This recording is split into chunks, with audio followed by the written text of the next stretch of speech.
Hello friends, তোমরা সবাই কেমন আছো? অবশ্যই কমেন্ট করে জানাবে।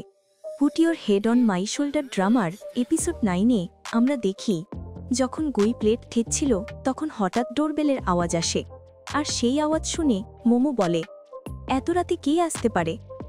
তারপর মোমো দরজা খোলার জন্য যেতে থাকে, কিন্তু এটা দেখে গুই বলে, থামো, আমি খুলছি। রাতে মেয়েরা দরজা খোলে না। তারপর গুই মোমোর হাতে একটা ছুরি দিয়ে দরজা খোলার জন্য যায়। দরজা খোলার পর গুই দেখে ফুপেই এসেছে। ফুপেই বলে, আমি মোমোর সাথে দেখা করতে এসেছি। আর যেহেতু ফুপেই খুব মন খারাপ লাগছিল, তাই মোমো তাকে জিজ্ঞেস করে, তুমি ঠিক তো আছো? ফুপেই বলে, হ্যাঁ, আমি ঠিক আছি, কিন্তু তোমাকে কিছু বলতে চাই।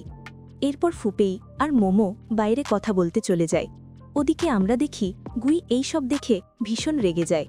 তারপর সে বারান্দায় গিয়ে ওদের দুজনকে দেখতে থাকে আর খুব দুশ্চিন্তায় পড়ে যায়। মনে হতে থাকে কোথাও আমার পালা শেষ হয়ে না যায়। সে প্রচণ্ড হিংসাও অনুভব করতে থাকে। এরপর আমরা দেখি ফুপেই মোমোকে প্রপোজ করে। সে বলে, আমি তোমার সাথে থাকতে চাই, চলো একসাথে হই। এটা শুনে মোমো বলে, এটা সম্ভব নয়, আমরা একে অপরের জন্য ঠিক নই। ফুপেই জিজ্ঞেস করে, কিন্তু কেন মোমো? তুমি কি গুইকে ভালোবাসো নাকি অন্য কিছু ব্যাপার আছে? মোমো উত্তর দেয়, না, কিন্তু এখন আর তোমাকে ভালোবাসি না। এমন নয় যে আমি হঠাৎ করে তোমার মন থেকে মুছে গেছি। আমি হঠাৎ করে তোমার থেকে দূরে যাইনি, বরং তুমি নিজেই আমাকে দূরে সরিয়ে দিয়েছিলে। সব জায়গায় তুমি আমাকে একা ফেলে রেখেছিলে। এখন আর তোমার প্রতি আমার কোনো অভিযোগ নেই। এই সব হওয়ার পর আমি তোমাকে আমার মন থেকে মুছে ফেলেছি। মোমো ওখান থেকে চলে যেতে শুরু করে। মোমোকে চলে যেতে দেখে ফুপেই হঠাৎ পেছন থেকে মোমোকে জড়িয়ে ধরে বলে, প্লিজ মোমো, আমাকে ছেড়ে যেও না। আমি আর কখনো এমন ভুল করব না।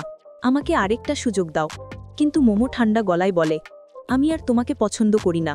এ কথা শুনে ফুপেই জোর করে মোমোকে চুমু খাওয়ার চেষ্টা করে। মোমো ভয়ে ওর আগে তাকে ধাক্কা দিয়ে সেখান থেকে দৌড়ে চলে যায়। লিফটে ওঠার সময়ও ফুপেই ওই আচরণ মনে পড়ে। মোমো খুব ভয় পেয়ে যায়। বাড়ি ফিরে মোমোকে গুই এক গ্লাস ড্রিঙ্কস দেয়। তারপর সরাসরি প্রশ্ন করে, ফুপেই তোমার সাথে দেখা করতে এসেছিল কেন? প্রশ্ন শুনে মোমো কাশতে শুরু করে। তারপর হেসে বলে, তুমি তো সোজা মূল কথায় চলে এলে। গুই আবারও জিজ্ঞেস করে, সে তোমার সাথে দেখা করতে কেন এসেছিল? তোমরা বাইরে কি করছিলে? মোমো ধীরে উত্তর দেয়, সে আমাকে কনফেস করেছে। এই কথা শুনে গুই খুব রেগে যায়। সব কথা শুনে চিন্তিত হয়ে সে জিজ্ঞেস করে, সে কি তোমাকে মেরেছিল? মোমো শান্তভাবে বলে, না, আমিই ওকে মেরেছি। এবার অবাক হয়ে গুই প্রশ্ন করে, কিন্তু তুমি ওকে মারলে কেন? মোমো চোখ নামিয়ে বলে, আমি ওকে রিজেক্ট করেছি, তবুও সে জোর করতে চাইছিল। রিজেক্ট করার কথা শুনে গুইয়ের মুখে আনন্দ ফেটে পড়ে। সে খুশিতে হাসতে থাকে। তারপর গুই নিজের ঘরে চলে যায়। আর আমরা দেখি তার আনন্দের কোনো সীমাই নেই। খুশিতে গুই ড্রিঙ্কসের ক্যানটা ওপরে ছুঁড়ে ফেলে, কিন্তু ক্যানটা উল্টে গিয়ে তার মুখে পড়ে। ফলে নাক থেকে রক্ত বেরোতে শুরু করে। কিন্তু এত আনন্দ ভরা গুইয়ের তখন ব্যথার সামান্যতম অনুভূতিও হয় না। এরপর আমরা দেখি ফুপেই খুবই দুঃখিত হয়ে আছে। আর ওয়াংসান বারবার তাকে ফোন করছে, কিন্তু ফুপেই ফোন ধরছিল না। তারপর ওয়াংসান ফুপেইয়ের সাথে দেখা করতে আসে, কারণ সে ফুপেইকে নিয়ে ভীষণ চিন্তিত ছিল। ফুপেইকে এভাবে মন খারাপ করে থাকতে দেখে ওয়াংসান জিজ্ঞেস করে, কি হয়েছে? তখন ফুপেই বলে, আমি মোমোর সামনে কনফেস করতে গিয়েছিলাম, কিন্তু মোমো আমাকে রিজেক্ট করে দিয়েছে। ওয়াংসান অবাক হয়ে জিজ্ঞেস করে, কিন্তু মোমো তোমাকে মারল কেন? এবং ওষুধ লাগিয়ে দেয়। ফুপেই বলে, না, মোমো আমাকে মারেনি, আমায় আমার বাবা মেরেছে। আর এখন তো মোমো আমাকে পছন্দ করে না। এই কথা শুনে ওয়াংসান ফুপেইকে বলে, আমি তোমাকে পছন্দ করি। তুমি শুধু আমাকে তোমার সঙ্গে থাকার একটা সুযোগ দাও। ফুপেই ধীরে বলে, হ্যাঁ, আমি লম্বা আর শক্তিশালী, কিন্তু ভেতর থেকে আমি খুবই ভীতু। যখনই আমার সামনে কোনো সমস্যা আসে, আমি সেখান থেকে পালিয়ে যাই। এবং ফুপেই ওয়াংসানকে রিজেক্ট করে দেয়। কিন্তু ওয়াংসান হাল ছেড়ে দেওয়ার মতো মেয়ে ছিল না। পরের দিন মোমো অফিসে একটা ইম্পর্টেন্ট মিটিংয়ে ছিল। সেই সময় ওয়াংসান মোমোকে মেসেজ করে, আর মোমো সবার থেকে লুকিয়ে ওয়াংসানকে রিপ্লাই দেয়। কিন্তু এইগুলো ডিরেক্টর দেখে ফেলে আর মোমোকে নিজের আইডিয়া শেয়ার করতে বলে। যখন সবাই মোমোর আইডিয়া শোনে, তখন সবার ভীষণ ভালো লাগে। এরপর দৃশ্য পাল্টে যায় আর আমরা দেখি মোমো ওয়ংসানের সাথে কলেজে আসে। সেখানে এসে থিসিস প্রিন্ট করার জন্য যায়। ঠিক তখনই গুইও সেখানে আসে তার সিনিয়র ইউ ইনের সাথে। ইউ ইন মোমোকে দেখে গুইকে জিজ্ঞেস করে, ও কি তোমার গার্লফ্রেন্ড? গুই হেসে বলে, তুমি কেমন করে বুঝলে? এই কথা শুনে মোমো গুইকে বলে, বোকামি করো না, ভুল বোঝাবুঝি হয়ে যাবে। তারপর ইউ ইন মোমোকে সব বুঝিয়ে বলে কিভাবে সে গুইকে সাহায্য করার জন্য প্রফেসরের কাছে মিথ্যা বলেছিল, যাতে গুই প্রফেসর ঝিয়াংয়ের টিমে জয়েন করতে পারে। যখন ইউ ইন শুনল যে গুই আর মোমো কাপল নয়, তখন সে ভীষণ খুশি হয়ে যায়। কিন্তু মোমো যখন ইউইনকে গুইয়ের সাথে হাসি ঠাট্টা করে কথা বলতে দেখে, তখন ওদের একসাথে দেখে সে খুব কষ্ট পায়। এরপর ওয়ংসান মোমোকে বলে, আমি ফুপেইকে প্রপোজ করেছিলাম, কিন্তু ও আমাকে রিজেক্ট করে দিয়েছে, কিন্তু আমি এত সহজে হার মানব না। এরপর মোমো হোস্টেলে ফিরে আসে। ঠিক তখনই গুই তাকে ফোন করে বলে, আমার মা আসছেন, উনি তোমাকে ডিনারের ট্রিট দিতে চান, আমি নিচে তোমার অপেক্ষা করছি। এবং তারপর ফোন কেটে দেয়। এদিকে মোমো ভীষণ নার্ভাস হয়ে যায়। মোমোকে এত টেনশনে দেখে মেংলু জিজ্ঞেস করে, কি হয়েছে? মোমো বলে, গুইয়ের মা আসছেন আর উনি আমাকে ডিনারের ট্রিট দিতে চান।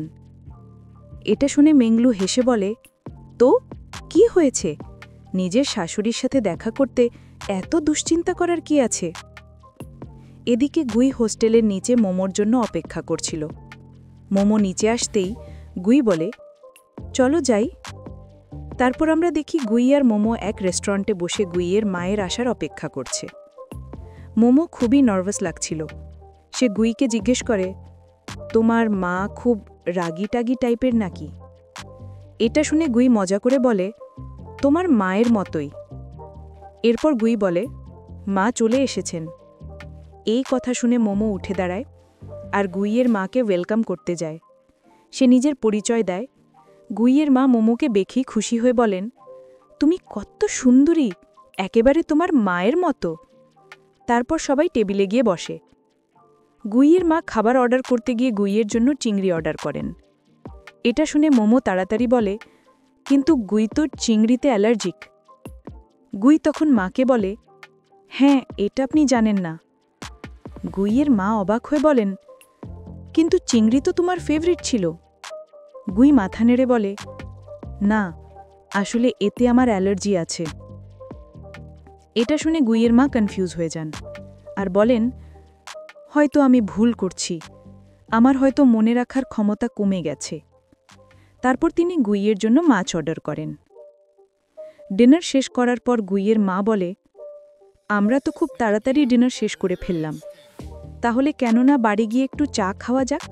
কিন্তু গুই বলে, আমি ইতিমধ্যেই ক্যাব বুক করে ফেলেছি। তখন মা জিজ্ঞেস করেন, তাহলে কি তুমি সেটা ক্যান্সেল করতে পারবে না? গুই জবাব দেয়, ক্যাব চলে এসেছে, আপনি বাড়ি পৌঁছে আমাকে ফোন করে দেবেন। তারপর মোমো আর গুই সেখান থেকে বেরিয়ে যায়। বেরোনোর পর মোমো গুইকে বলে, তুমি তোমার মার সাথে এত কুলভাবে কথা কিভাবে বলো? প্লিজ, তুমি কি আমাকে শেখাতে পারবে? আমার মা তো খুব বেশি বকবক করে। এই কথা বলে মোমো মজা করে গুইকে বিরক্ত করতে শুরু করে। পরের দিন সকালে মোমো আর গুই একসাথে বসে নাস্তা করছিল। হঠাৎ ডোরবেল বাজে। গুই দরজা খুলে দেখে মোমোর বন্ধুরা এসেছে। তারা মোমোকে সারপ্রাইজ করতে এসেছে, কারণ আজ মোমোর জন্মদিন। সব বন্ধুদের দেখে মোমো হঠাৎ ঘাবড়ে যায়। সে বলে, আমরা তো ঠিক করেছিলাম বাইরে গিয়ে সেলিব্রেট করব, তোমরা এখন এখান থেকে যাও। কারণ গুই একদম নোংরা পছন্দ করে না। কিন্তু গুই সবাইকে ভেতরে আসতে বলে। ভেতরে আসার পর মোমো গুইকে বলে, তুমি এদের চেনো না, বিরক্ত হয়ে যাবে। তখন গুই হেসে উত্তর দেয়, আজ তোমার জন্মদিন, সেলিব্রেশন করব। এদিকে আমরা দেখি ফুপেই মোমোকে জন্মদিনের শুভেচ্ছা জানানোর জন্য মেসেজ করতে চায়, কিন্তু শেষ পর্যন্ত পাঠাতে পারে না। তারপর আমরা দেখি মোমো মেংলুকে দেওয়ালে বেলুন লাগাতে মানা করে, যাতে দেওয়াল নোংরা না হয়ে যায়। মোমো গুইকে বলে, ডোন্ট ওয়ারি, আমি এই দেওয়ালগুলোকে প্রটেক্ট করব। এরপর আমরা দেখি গুই একেবারে ইউনিক স্টাইলে দেওয়ালে বেলুন লাগিয়ে দেয়। তারপর সবাই মিলে মোমোর জন্মদিন সেলিব্রেট করে। মোমো উইশ করে আর কেক কাটে। সবাই মিলে ড্রিঙ্কস খাচ্ছিল আর গেম খেলছিল। গেমে মোমো হার মানে, তাই তাকে ড্যার দেওয়া হয় যে দুজন একই রঙের ড্রেস পরেছে তারা একে অপরের চোখে চোখ রাখবে। এখন যেহেতু মোমো আর গুই একই রঙের ড্রেস পরেছিল, তাই তারা একে অপরের চোখে তাকাতে শুরু করে। আর তারা দুজন একে অপরের চোখে এমনভাবে হারিয়ে যায় যেন চারপাশে আর কেউ নেই। আর এখানেই এপিসোড 9 শেষ হয়ে যায়। তাহলে দেখা হবে পরের ভিডিওতে।